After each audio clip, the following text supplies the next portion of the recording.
Hey everyone, how's it going? My name's Guillaume and thanks for tuning in. Today I wanted to talk about a phenomenon called the artist curse. You might have heard of it before, but it's when an artist can't appreciate their work, no matter how objectively good it might be. I certainly suffer from this as I'm never, or I should say very rarely, happy with my work. I used to do portraits and very realistic paintings, and people would give me praises and tell me how good it is, how talented I am. And yet, I was looking at those paintings and I wasn't happy with them. And it wasn't false modesty, I genuinely couldn't appreciate my work. I just saw mistakes everywhere. I wanted to go back in there and make adjustments. So it was very hard for me to sign a painting and call it done. And it can get pretty demoralizing to work on a painting for hours, even for days. And when it's finished, you're not even able to enjoy it. You're just like, well, I guess it's done. Moving on to the next one.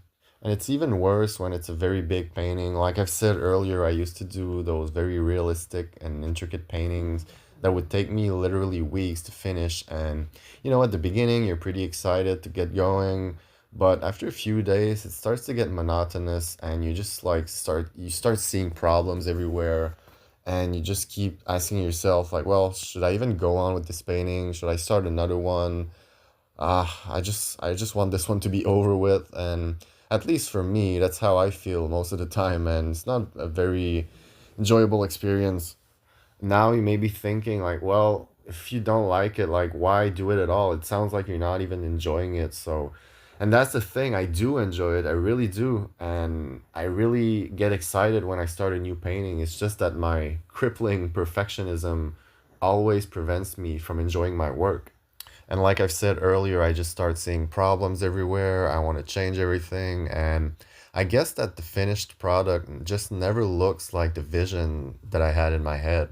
But then someone comes in who's never seen the painting before and looks at it with fresh eyes, and they're able to enjoy it. And it might be due to the fact that, like, when you're painting something, you're sitting in front of it like 2 or 3 inches away for hours. So you just start seeing blobs of paint instead of, let's say, you're painting a landscape, instead of seeing trees and mountains and whatever, you're just seeing blobs of paint.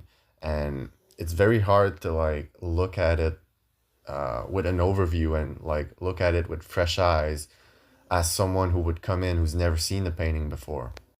But anyway, I've learned over the years to sort of appreciate when a painting is working, let's say, like if my values are right, if my colors are right, if everything is in order, I can admit to myself that it's a good painting, even though I'm not like 100% happy with it. But anyway, that's pretty much all I had to say about it. I'm sure a lot of you can relate. I know a lot of artists suffer from that condition, let's say. I'd be very curious to hear your thoughts down in the comments section. So if you've experienced this before, please let me know what strategies work for you. How do you deal with it? So yeah, hopefully you've enjoyed the video. Thanks for tuning in, and I'll catch you later.